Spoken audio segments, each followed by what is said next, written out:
নমস্কার। আপিলা চাপিলা থেকে আমরা আগের দিন ভিডিও পর্যন্ত 20তম পর্ব শেষ করেছি। আজ আমরা 21-এ পা দেব। আপিলা চাপিলা অশোক মিত্র।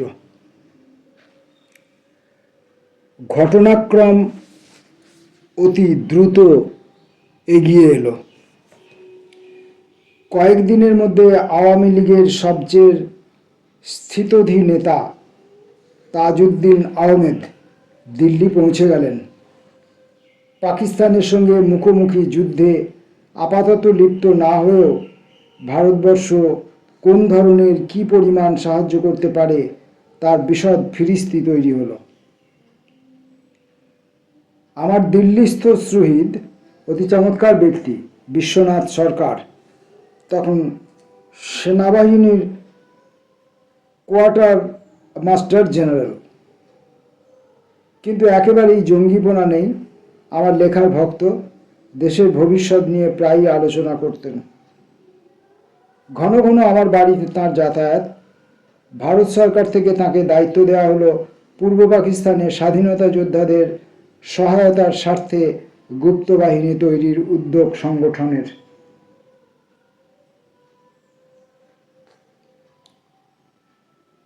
তিনি কলকাতা চলে গেলেন। ততদিনে কাতারে কাতারে বাঙালি সীমান্ত পেরিয়ে পালিয়ে এসেছেন। তাদের মধ্য থেকেই বাছাই করে মুক্তি বাহিনী গঠিত হলো। তাদের অস্ত্র শিক্ষা প্রদান, তারা অস্ত্রসজ্জায় সজ্জিত হলেন। তাদের পালা করে বিভিন্ন জেলার সীমান্ত দিয়ে পূর্ববঙ্গে ঢুকিয়ে দেওয়া হলো যুদ্ধ।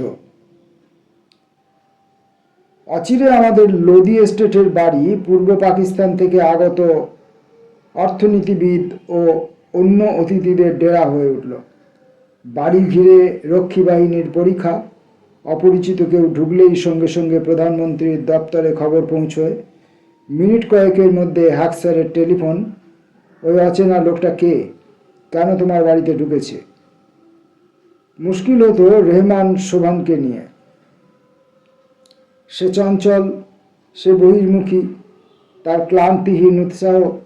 পূর্ববঙ্গে পাকিস্তানি বিভীষিকার কথা সে পৃথিবীকে জানাতে অদম্য উৎসাহী। তাই নিষেধ না মেনে ওকে তাকে টেলিফোন করে বসত। একদিন নিউ ইয়র্ক টাইমসের এক সাংবাদিক, সামান্য দাড়ি ছিল, নামটা ভুলে গেছি, বাড়িতে ঢুকে পড়ল রেহমানের আমন্ত্রণে। হাকসার রেগে কাঁই। তখনও কৌশলগত কারণে সব কিছু চেপে রাখতে ভারত সরকারের আগ্রহ। মুখ্য অর্থনৈতিক উপদেষ্টার কাজকর্ম মাথায় চড়ল। স্থগিত রইল মুক্ত বিহঙ্গ হয়ে কলকাতায় ফিরে যাওয়ার বাসনা। পরের কয়েক মাস পুরো সময়টাই পূর্ববঙ্গের স্বাধীনতা যুদ্ধের সমস্যায় নিয়োজিত।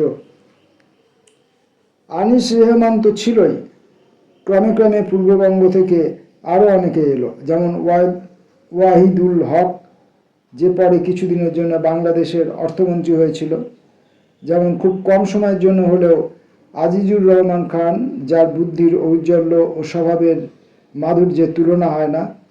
তার মতো চৌখস অর্থনীতিবিদ যে কোনো দেশেই খুঁজে পাওয়া ভার। তবে আমাকে আজ পর্যন্ত মুগ্ধ করে রেখেছে তার মুক্তোর মতো বাংলা হস্তাক্ষর, সেই সঙ্গে তার বাংলা গদ্য রচনায় সহজ স্বাচ্ছন্দ্য। ওদের মধ্যে সবচেয়ে নামী অর্থনীতিবিদ নুরুল ইসলাম। ঢাকা বিশ্ববিদ্যালয়ে আমার এক ক্লাস নিচে পড়ত।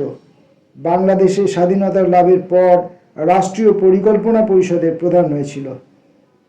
বেশ কয়েকদিন সেও লোদি এস্টেটের বাড়িতে তখন থেকে গেছে। এসেছিল হাসান ইমামও, যে এখন ওয়াশিংটনে নির্লিপ্ত জীবনযাপন করছে। মস্ত প্রাসাদ বানিয়েছে মেরিল্যান্ড উপকণ্ঠে। প্রতি ঘরে বিদ্যুৎ যন্ত্রের সাহায্যে প্রতিনিয়ত রবীন্দ্রসঙ্গীতের মূর্ছনা। হাসান ইমামের ছদ্মনাম মনে পড়ে না, তবে ওয়াহিদুল হক পরিচিত হয়েছিল বাদল হালদার নামে, আর নুরুল ইসলামের বিকল্প নাম নির্মল সেন।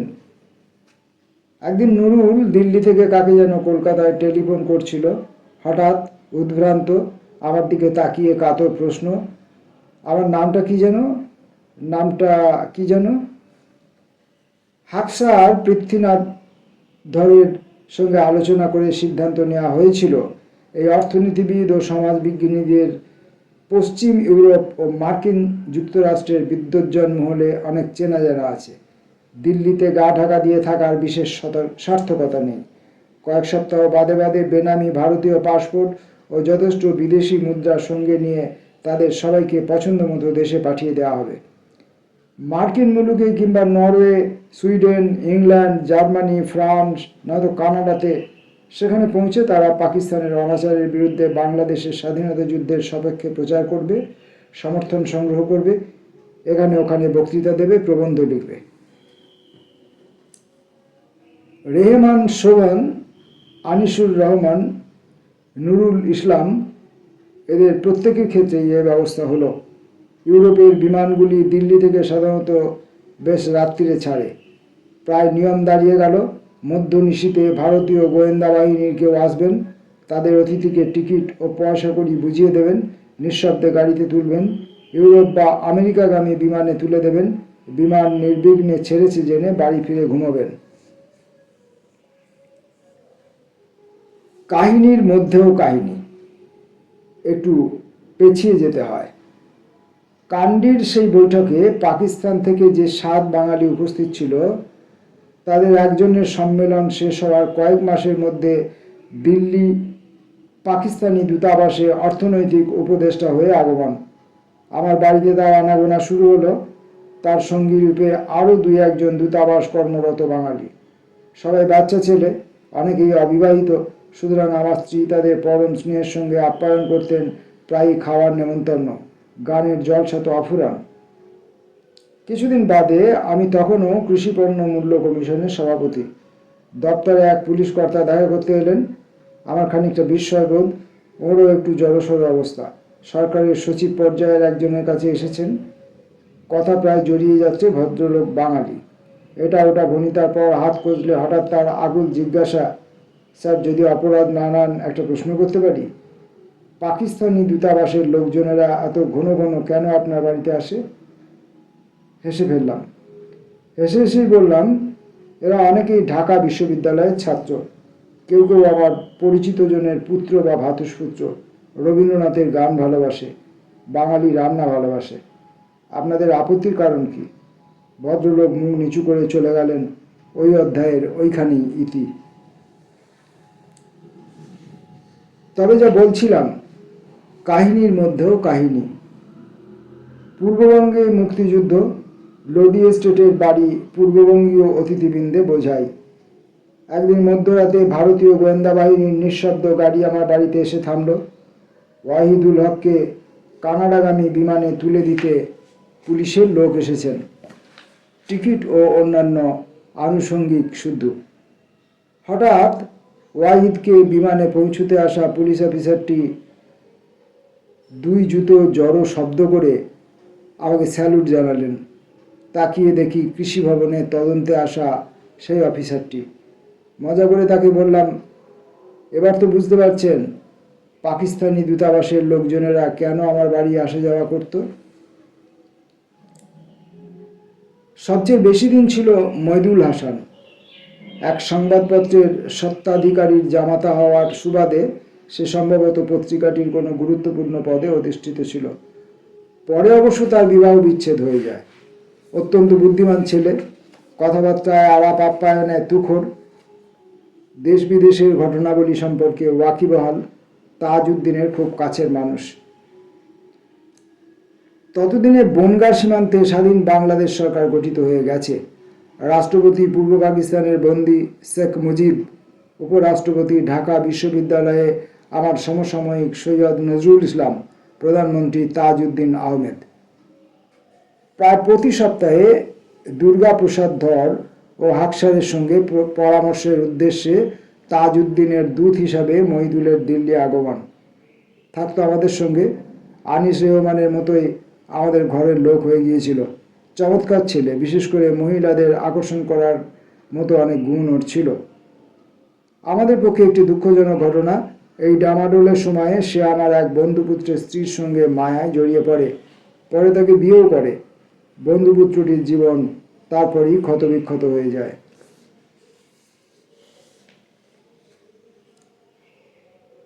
1971 সাল প্রায় পুরোটাই এভাবে কাটল।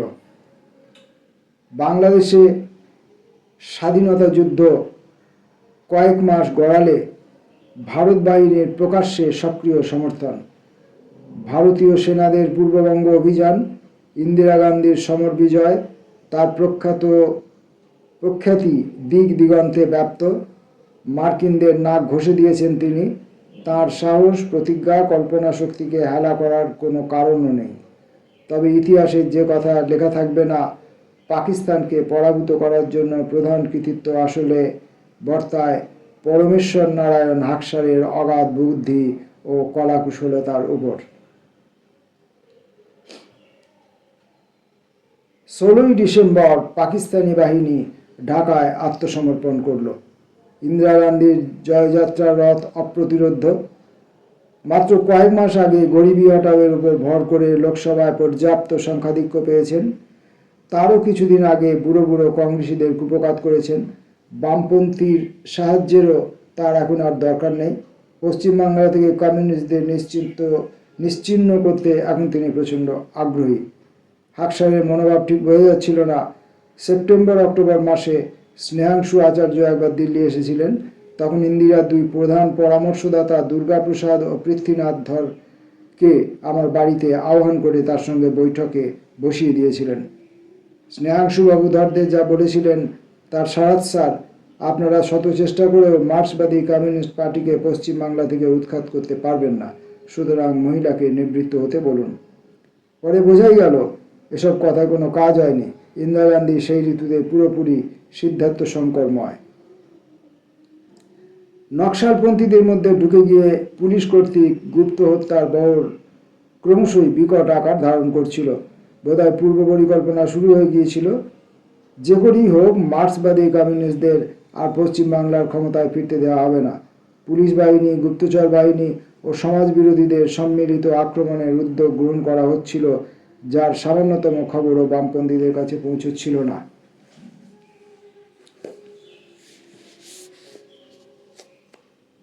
বাংলাদেশ যুদ্ধ সমাপ্তির মাসখানেক বাদে 72 সালের জানুয়ারির মাঝামাঝি একটি ভারতীয় অর্থনৈতিক প্রতিনিধি দলের নেতা হিসেবে ঢাকা গেলাম। অনেক বছর বাদে। পুরনো ঢাকাকে আর চেনা যায় না। শহরের চেহারা আমূল বদলে গেছে। বিমানবন্দরে স্নেহাকুল অভ্যর্থনা। আশিস এবং রহমান দুজনেই উপস্থিত। ওরা ইতিমধ্যে বাংলাদেশ পরিকল্পনা পরিষদের সদস্য মনোনীত হয়েছে। মন্ত্রী পর্যায়ের সম্মান। নুরুল ইসলাম পরিষদ প্রধান। তাছাড়া অন্যান্য বন্ধুরা নুরজাহান, স্বদেশ বসু, আমার স্কুল সহচর ওয়াসেক হক, এনায়েত ও হোসনা। প্রথম সন্ধ্যাতেই আমার স্কুল শিক্ষক শামসুদ্দিন সাহেবের সঙ্গে দেখা করতে গেলাম। সেখান থেকে বেরিয়ে পুরানা পল্টনে পিতৃবন্ধু কাজী সাহেব কাজী মোতাহার হোসেনকে শ্রদ্ধা জানাতে গিয়ে দেখি কন্যা সঞ্জিদা বসে আছেন, কাজী সাহেব নেই। অসম্ভব দাবার নেশা। কোন দাবা প্রতিযোগিতায় অংশগ্রহণ করতে যিনি মার্চ মাসে করাচি গিয়েছিলেন সেখানে আটকা পড়ে গেছেন। দাওয়াতের ছড়াছড়ি, অভ্যর্থনার অত্যাচারে হাঁসফাঁস অবস্থা। তবু বুঝতে পারছিলাম এরই মধ্যে হাওয়া একটু একটু ঘুরতে শুরু করেছে। তার জন্য বাংলাদেশে কর্তা ব্যক্তিদের সন্দেহঘাতিক যতটা দায়ী, আমাদের এদিককার মানুষজনের, এমনকি পশ্চিমবাংলার অধিবাসীদের একটি অতুচ্ছনীয় অংশের আদেকলাপনাও কম দায়ী নয়। বাঙালি হিন্দু জমিদারদের অনাচার হেতু 40-এর দশকে পূর্ববঙ্গে মুসলিম লীগের হু হু করে প্রভাব বিস্তার। সেই দিনের ক্লেদাক্ত রক্তাক্ত দিনের স্মৃতি চট করে মুছে যাওয়ার নয়। তার উপর তুলনাগতভাবে ভারতবর্ষ এত শক্তিশালী দেশ, পাকিস্তানকে পর্যন্ত পর্যুদস্ত করেছে। ভারতের সাহায্য নিয়েও যদিও তাদের স্বাধীনতা প্রাপ্তি, তাহলে বাংলাদেশের জনগণের মনে ভয়, ভারতবর্ষ প্রায় জুজুগুড়ি। ওই সময় আমি ইকোনমিক অ্যান্ড পলিটিক্যাল উইকলিতে ছদ্মনামে একটি প্রবন্ধ ছাপিয়েছিলাম। তার সারাংশ নিম্নরূপ: বাংলাদেশ স্বাধীন হয়েছে ভারতবর্ষের সহায়তাতেই স্বাধীন হয়েছে। তবে এই নতুন দেশ সম্পর্কে ভারতবর্ষের উচিত অনুকম্পানুযায়ী অন্যমনস্কতা যুক্ত নীতি গ্রহণ করা। ইতিহাস তো চট করে ভোলা যায় না। বাংলাদেশিদের স্বাধীন হতে সাহায্য করেছি বলেই তারা আমাদের পায়ে লুটিয়ে পড়বে না। আমরা যদি এখন থেকে নিজেদের সন্তর্পণে সামান্য সরিয়ে রাখি, খুব বেশি ওদের ব্যাপারে নাক না গলাই, তাতেই উভয় পক্ষই মঙ্গল। কে শোনে কার কথা? ডিপি ধর সপ্তাহে সপ্তাহে দিল্লি থেকে ঢাকা উড়ে যেতে লাগলেন। বিশ্বনাথ সরকার ভারতে ঢাকাস্থ দূতাবাসের সামরিক পরামর্শদাতা। ভারতবর্ষ থেকে প্রচুর আর্থিক, সামরিক, অন্যান্য বৈষয়িক সাহায্য বাংলাদেশ পেতে শুরু করলো। কিন্তু সাহায্যের পরিমাণ যত বাড়ল, বাংলাদেশিদের সন্দেহের পরিমাণও সমান তালে। বিশেষ করে পশ্চিমবাংলায় পূর্ববঙ্গ থেকে যারা উদ্বাস্তু হয়ে এসেছিলেন, তাদের অনেকের মানসিকতা এমন দাঁড়ালো যেন জমিদারি ফিরে পেয়েছেন। এবার মাঠ ভরা ধান, নদীতে ছাওয়া ইলিশের সন্ধানে শনৈ শনৈ গেলেই হয়। 1972 থেকে 75 সালের মধ্যে ভারত বিদ্বেষ হঠাৎ যে উদগ্র মাথাচাড়া দিয়ে উঠল, এসবই তার প্রধান। অনেকে আমাকে জনৈক বন্ধু একটি কাহিনী শুনিয়েছিলেন। ঢাকা বিমানবন্দরে তিনি একটি রিক্সা ভাড়া করছেন। রিক্সা চলতে শুরু করতেই চালক এক কারণ অভিযোগ পেশ করলো মধুজরা বাংলা ভাষায়, যার মর্মার্থ, বসুন, ইন্ডিয়া থেকে এসেছেন বুঝি? আপনাদের ইন্ডিয়ার কথা আর বলবার নয়। সৈন্য পাঠিয়েছেন, তারা লুটপাট করে ঘর বাড়ি জবরদখল করে, মহিলাদের ইজ্জত নষ্ট করে।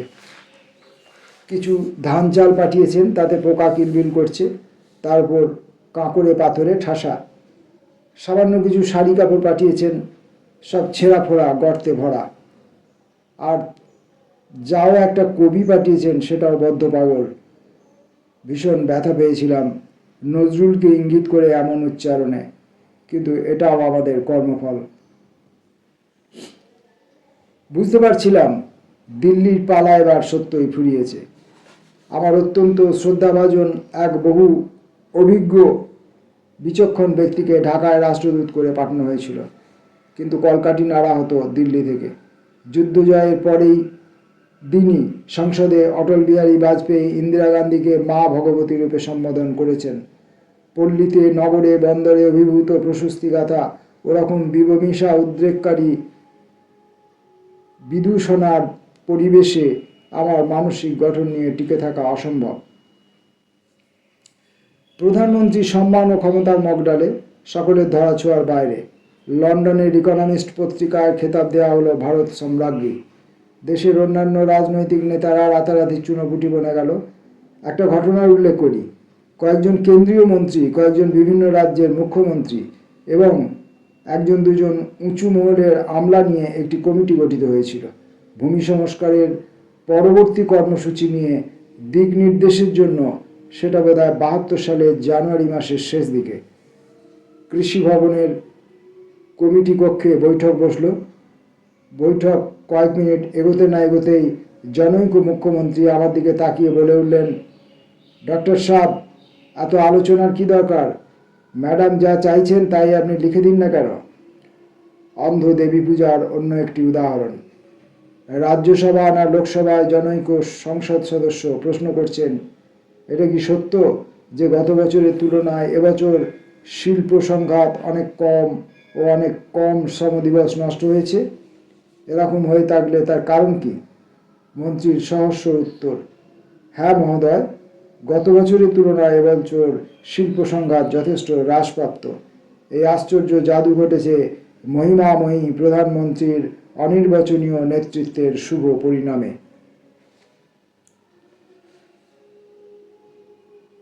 শুধু অভাবে স্বভাব নষ্ট হয় না, ক্ষমতাধিক্যেও হয়। দিল্লি ঘিরে তোষামোদের হাওয়া, গা ঘিনঘিন করে। খানিক বাদে নিছক গল্প নয়, অনেক যথার্থ কাহিনীও শোনা যেতে লাগলো। ইন্দিরা গান্ধী এবং তার রাজনৈতিক পার্শ্বচররা এবার দুহাতে টাকা তুলছেন, একে ওকে তাকে চোখ রাঙিয়ে। ভক্তিতে না হলেও ভয়ে ভয়ে অনেকে স্বেচ্ছায় উপুর করে টাকা দিচ্ছেন। আর্থিক রীতিনীতিতে সহসা পরিবর্তনের সূচনা। বড় শিল্পপতি, বড় ব্যবসায়ী, বড় জমিদার যোদ্ধাদের কাছ থেকে টাকা তুলছেন প্রধানমন্ত্রী, স্বয়ং গরিবদের বিপক্ষে বড়লোকদের স্বার্থে নীতি প্রয়োগ না করেই গত্যন্তর নেই। পশ্চিমবাংলায় আর এক দফা নির্বাচন, পুলিশ দিয়ে গুপ্তচর বাহিনী নিয়ে গুন্ডা লাগিয়ে নির্বাচন, এমনকি জ্যোতি বসুকেও জিততে দেওয়া হলো না। বুথ দখলের জাল ভোট দেওয়ার ভয় দেখিয়ে ভোটদাতাদের গণতান্ত্রিক অধিকার কেড়ে নেওয়ার জন্য বহু কাহিনী মুখে মুখে রটিত। এক ঘনিষ্ঠ আত্মীয়া, সোদপুরের বাসিন্দা, বিলাপ করে জানালেন কিভাবে ছুরি দেখিয়ে তাকে ভোট কেন্দ্র থেকে তাড়িয়ে দেওয়া হয়েছে। মনস্থির করে ফেললাম, বোধহয় গুড ফ্রাইডে ছুটি ছিল সেদিন। হাকসারের কাছে গিয়ে দিল্লি ত্যাগের সিদ্ধান্ত জানালাম। পরদিন পদত্যাগপত্র দাখিল করে মালপত্র শুদ্ধ কলকাতায় প্রত্যাবর্তন। আপাতত লম্বা ছুটিতে, মাসখানেক বাদে একদিনের জন্য ফিরে গিয়ে পুরোপুরি। হাকসার নিজে কিছু বললেন না। নিকটস্থ দূরস্থ অনেক পরিচিত ভদ্রলোক ভদ্রমহিলা আমি এক কথায় মস্ত বড় কাজ ছেড়ে দিচ্ছি জেনে বাকরহিত। অনেকে প্রচুর উপদেশ পরামর্শ দিয়ে যথারীতি বিহ্বল হলেন। একমাত্র অশোক রুদ্রের আনন্দ ধরে না। সে আমার সিদ্ধান্ত পূর্ণ সমর্থন করে, যেন আমাকে শিরোপা দিতেই দুপুরবেলা আমার সঙ্গে খেতে এলো। অন্য পক্ষে কলকাতায় ফিরে হরে কৃষ্ণ কুমারের সঙ্গে দেখা করতে গেলাম। এক প্রস্ত বকুনি খেলাম। মশাই, আমাদের সঙ্গে আলাপ আলোচনা না করে আপনি হুট করে কাজটা ছেড়ে দিলেন। দিব্যি ছিলেন ওখানে, আপনার মারফত ভিতরের খবর পাচ্ছিলাম। আপনি কেঁচে গন্ডুস করে দিলেন। ভৎসনা মুখ বুজে মেনে নিতে হলো আমাকে। এই 21তম পর্ব পাঠ শেষ হলো। পরের দিন পরবর্তী পাঠের জন্য অপেক্ষায় রইলাম। নমস্কার।